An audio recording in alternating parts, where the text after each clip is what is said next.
He had not gone far, when coming on towards him he beheld the portly gentleman, who had walked into his counting-house the day before, and said, "Scrooge and Marley's, I believe?" It sent a pang across his heart to think how this old gentleman would look upon him when they met. But he knew what path lay straight before him, and he took it. "My dear sir," said Scrooge, quickening his pace, and taking the old gentleman by both hands, "how do you do? I hope you succeeded yesterday. It was very kind of you. A Merry Christmas to you, sir." "Mr. Scrooge?" "Yes," said Scrooge, "that is my name, and I fear it may not be pleasant to you. Allow me to ask your pardon. And will you have the goodness—" Here Scrooge whispered in his ear. "Lord bless me!" cried the gentleman, as if his breath were taken away. "My dear Mr. Scrooge, are you serious?" "If you please," said Scrooge, "not a farthing less. A great many back payments are included in it, I assure you. Will you do me that favor?" "My dear sir," said the other, shaking hands with him, "I don't know what to say to such a "Don't say anything, please," retorted Scrooge. "Come and see me. Will you come and see me?" "I will," cried the old gentleman, and it was clear he meant to do it. "Thank ye," said Scrooge. "I am much obliged to you. I thank you 50 times. Bless you."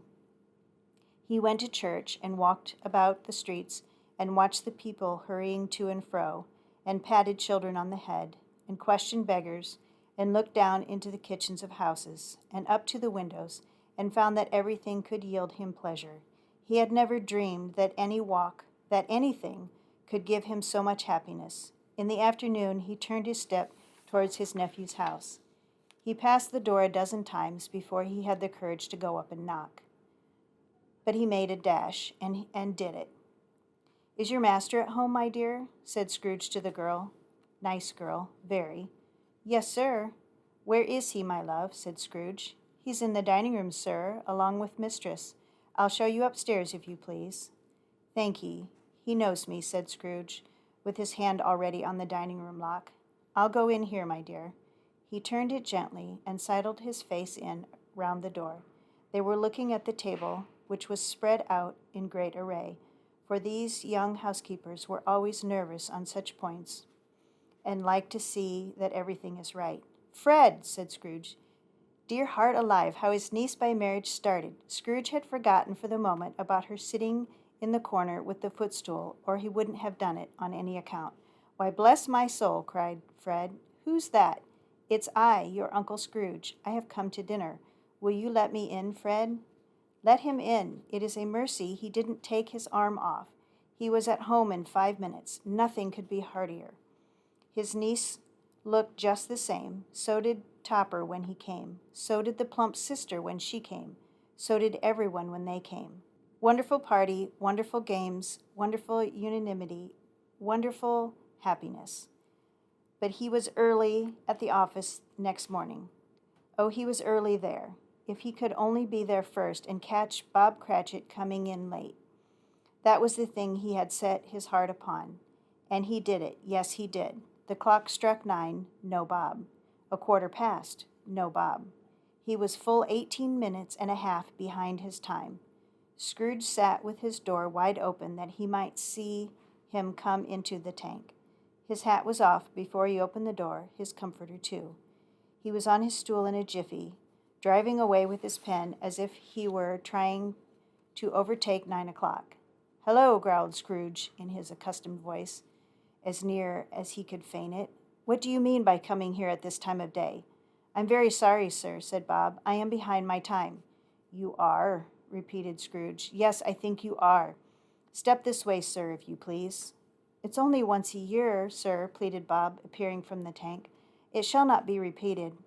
I was making rather merry yesterday, sir." "Now, I'll tell you what, my friend," said Scrooge. "I am not going to stand this sort of thing any longer. And therefore," he continued, leaping from his stool, and giving Bob such a dig in the waistcoat that he staggered back into the tank again, "and therefore I am about to raise your salary." Bob trembled, and got a little nearer to the ruler. He had a momentary idea of knocking Scrooge down with it, holding him, and calling to the people in the court for help and a straight waistcoat. "A Merry Christmas, Bob," said Scrooge, with an earnestness that could not be mistaken, as he clapped him on the back. "A merrier Christmas, Bob, my good fellow, that I have given you for many a year. I'll raise your salary and endeavor to assist your struggling family, and we will discuss your affairs this very afternoon over a Christmas bowl of smoking bishop, Bob. Make up the fires and buy another coal scuttle before you dot another I, Bob Cratchit. Scrooge was better than his word. He did it all, and infinitely more. And to Tiny Tim, who did not die, he was a second father. He became a good friend, as good a master, as good a man, as the good old city knew, or any other good old city, town, or borough in the good old world. Some people laughed to see the alteration in him, but he let them laugh.